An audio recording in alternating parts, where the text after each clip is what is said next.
And then I got called. I happened to be in New York City, and they said, do you want to come on Don Lemon's show, right? Because many Republican candidates aren't going to go on there. So they thought they have a Republican candidate who's running. Why don't you go ahead and go on Don Lemon's show?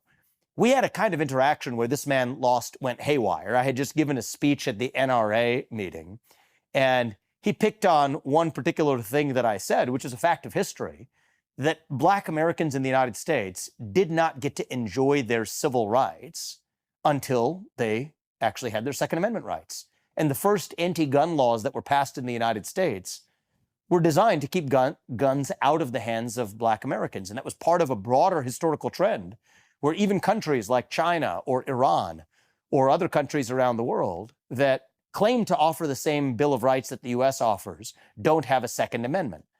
And so Don Lemon, and the funny thing happened, actually, I thought this would be a bit of an aside, but I'll offer it. They said there was a list of topics. See, these are some of the tricks that the mainstream media plays. It was really interesting. There was a whole litany of topics. They said, this is what they would like to talk to you about. I forget what it was.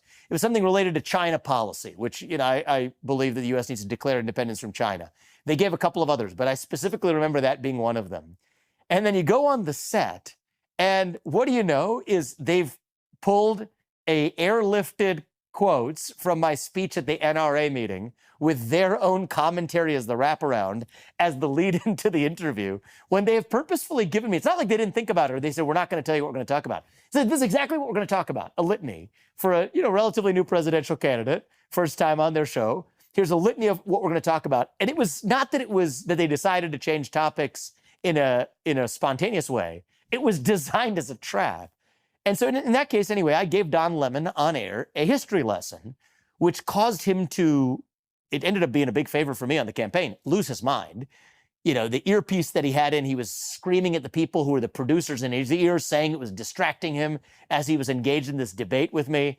It was such an uncomfortable moment for everybody involved, including anybody watching it, that it ended up being, the New York Times reported the next couple of days later, the catalyst for Don Lemon actually getting fired by CNN. And so I had a few interactions like that started to kind of increase the steam behind people at least paying attention to my candidacy.